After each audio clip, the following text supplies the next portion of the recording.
In 2020, USDA scientists analyzed 276 foods for medicinal potency. They measured antioxidant power, the ability to fight disease, aging, and inflammation. Number 1 on that list wasn't some exotic superfood from the Amazon. It wasn't imported from Asia. It was a berry native to North America, growing wild from the Great Lakes to the Carolinas. It contains 4 times the antioxidants of blueberries. It creates its own medicine to survive pests, drought, and frost. When we eat it, that medicine becomes ours. But you've probably never heard of it. Or if you have, you know it by a name designed to make you hate it. Settlers tasted it once, puckered their lips, and branded it chokeberry. Because it wasn't sweet, they decided it was worthless. They cleared it from the land to plant crops that tasted like sugar. And in doing so, they erased the most powerful antioxidant factory in the temperate world. This is the story of the berry we rejected because it was too strong for us. Let me take you back thousands of years to the woodlands of eastern North America, long before the first European arrived. To the Potawatomi, this berry was not a choke anything. It was sea queen. To the Abenaki, it was a staple of winter survival. To the Lakota, it was the secret ingredient in pemmican, a high-energy survival food made of dried meat and fat. The berry's natural preservatives kept the meat from spoiling for years. No refrigeration, no chemicals, just the power of the plant itself. Indigenous peoples didn't judge food by how sweet it was. They judged it by what it did. They knew that this dark purple-black fruit was powerful medicine. The Cherokee brewed its bark to break fevers. The Potawatomi used the berries to cure colds that settled deep in the chest. They understood intuitively what modern science would take centuries to prove. The bitterness isn't a flaw. The bitterness is the point. This is Aronia, scientifically known as Aronia melanocarpa, the black Aronia berry. In the 19th century, as settlers pushed west, they ignored the Aronia bushes growing in the hedgerows. They wanted apples, pears, and peaches. Fruits imported from Europe, bred for sweetness. Aronia was pushed to the margins. Too bitter, too astringent, too ... difficult. But across the ocean, someone else was watching. In 1897, a Russian botanist named Ivan Michurin got his hands on this useless American berry. He didn't care about sugar. He cared about survival. He was working in the harsh climate of the Altai Mountains, where delicate European fruits died in the frost. Saw Aronia's toughness. He saw that it thrived where everything else perished. He began breeding it, crossing it with mountain ash to create larger, hardier fruits. He created what's now known as Aronia Michurin. While America was busy inventing soda and candy bars, the Soviet Union turned Aronia into a strategic crop. By 1946, it was an official fruit species of the USSR. They planted it by the millions. They made juice, wine, and extracts for cosmonauts and soldiers. They recognized it as an adaptogen, a substance that helps the human body resist stress. Today, Poland grows 80% of the world's commercial Aronia. 60,000 acres dedicated to this berry.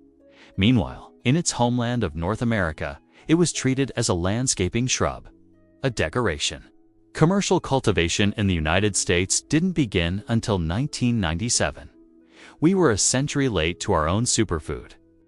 So why did we ignore it? It's because we were seduced by a lie. The lie that healthy means delicious in the sugary sense. We've been trained to expect fruit to taste like candy. Strawberries, apples, and even modern blueberries have been bred for decades to be sweeter, larger, and waterier. In the process, they lost their medicine. Phytochemicals, the compounds that fight cancer, reduce inflammation, and protect the heart, are almost always bitter, astringent, or sour. Tannins, polyphenols, anthocyanins. These are the plant's immune system. When you taste that dry, puckering sensation in Aronia, you're tasting the plant's shield. Its armor, its medicine. In 2020, USDA scientists analyzed 276 foods using the OREC scale. That's oxygen radical absorbance capacity. It measures how well a food neutralizes free radicals, the molecules that cause aging and disease. Blueberries, the media darling, the supposed superfood everyone talks about, scored 4,600.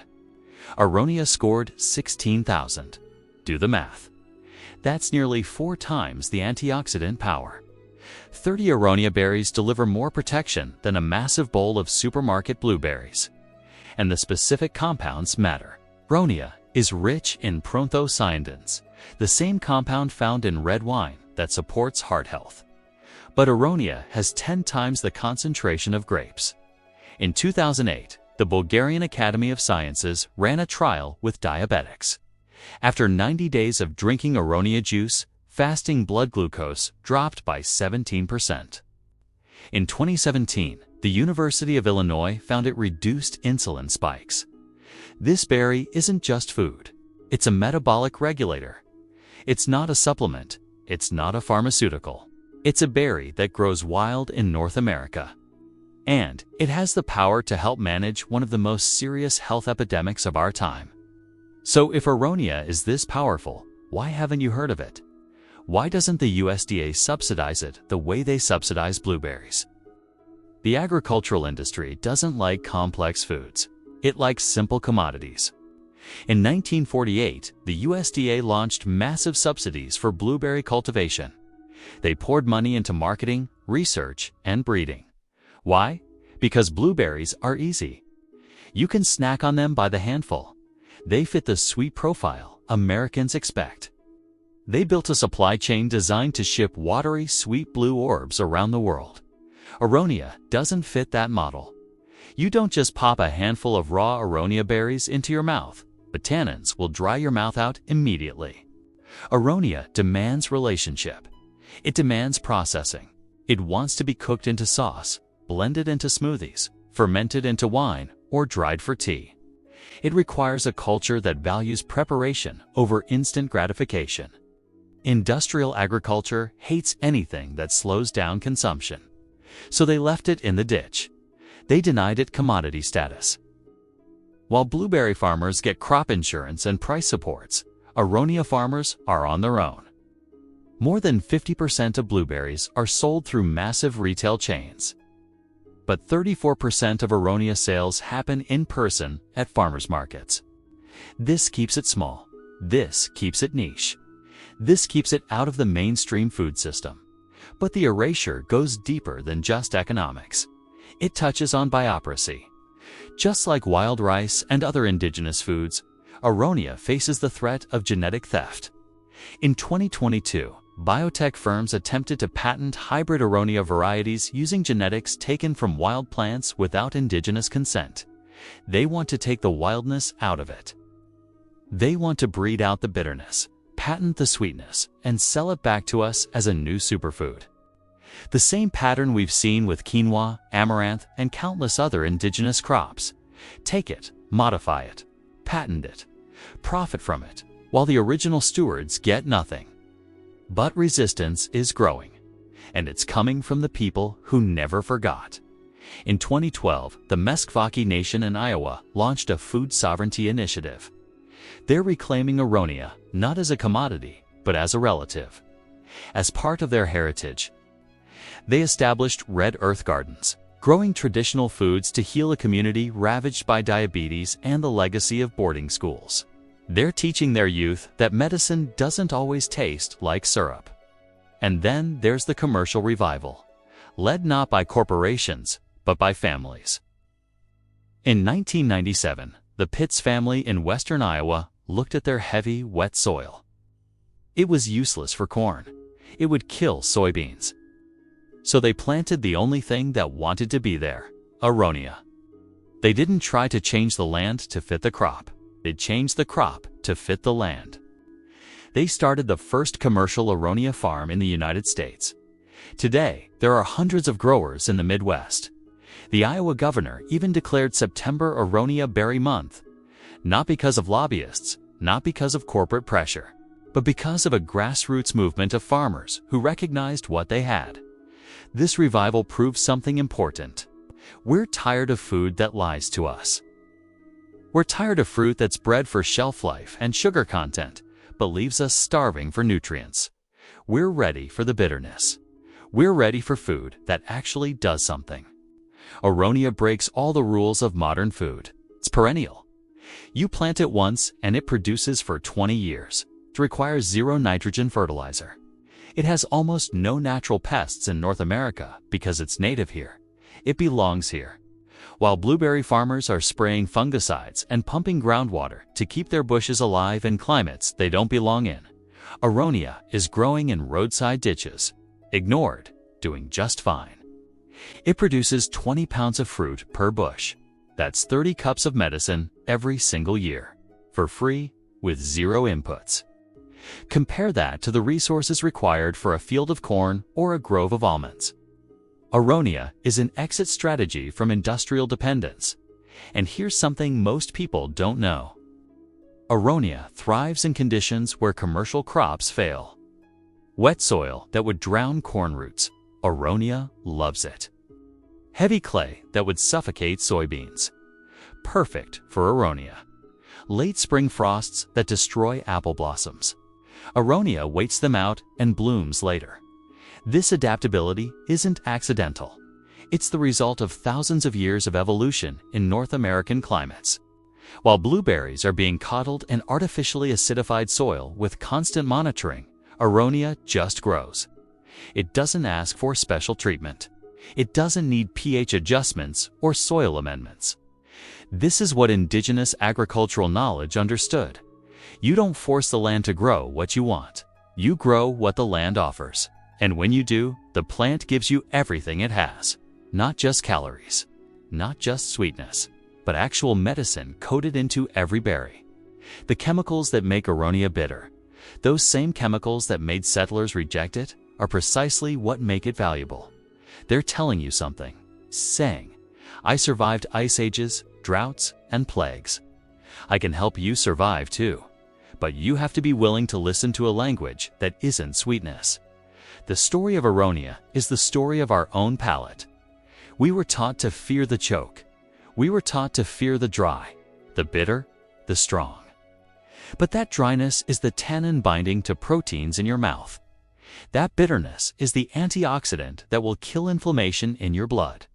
The plant is communicating with you. It's telling you that it's strong enough to help you survive.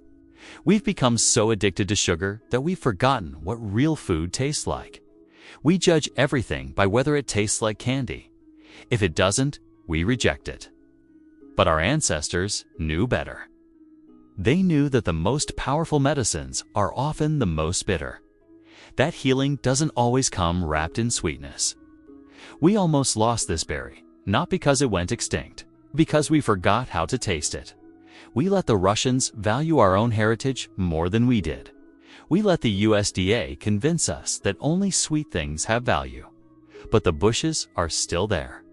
In the wetlands, in the forest edges, in the backyards of Iowa and the gardens of the Meskwaki. They're waiting for us to grow up, to realize that real food challenges us. Real food protects us. And sometimes the best things in life don't taste like candy. They taste like the earth. The USDA ranked Aronia #1 out of 276 foods for medicinal potency. Then they gave it $0 in subsidies. They gave billions to blueberries instead. Why? Because Aronia doesn't fit the industrial model. It can't be controlled. Demands relationship. It requires preparation. It won't be rushed or simplified or bred into something it's not. And most dangerous of all, it grows wild. Anyone can harvest it. Anyone can plant it. You don't need to buy seeds from a corporation. You don't need chemicals or fertilizers. You just need to know what you're looking at. That's the real threat. Not that Aronia is difficult, but that it's too easy, too independent, too free. A berry that gives you 4 times the antioxidant power of blueberries helps regulate blood sugar, fights inflammation, and grows without any help is a berry that doesn't generate recurring revenue. So it gets ignored, marginalized, called a chokeberry, so you'll never try it. But it's still here, still growing, still offering its medicine to anyone willing to work with it instead of against it. The knowledge isn't lost, it's just ripening, waiting for us to remember that bitterness isn't the enemy. Weakness disguised as sweetness is. If this story made you question what you've been told about food, health, and what the USDA chooses to subsidize, share this video. More people need to know what's being hidden in plain sight. Subscribe for more investigations into foods that were suppressed because they don't fit the industrial model. The next revelation is already growing. The future of food isn't in making everything sweeter. It's in remembering why our ancestors valued strength over sugar, medicine over candy, survival over convenience. Aronia is still here, still wild, still powerful, still waiting for us to be strong enough to taste it.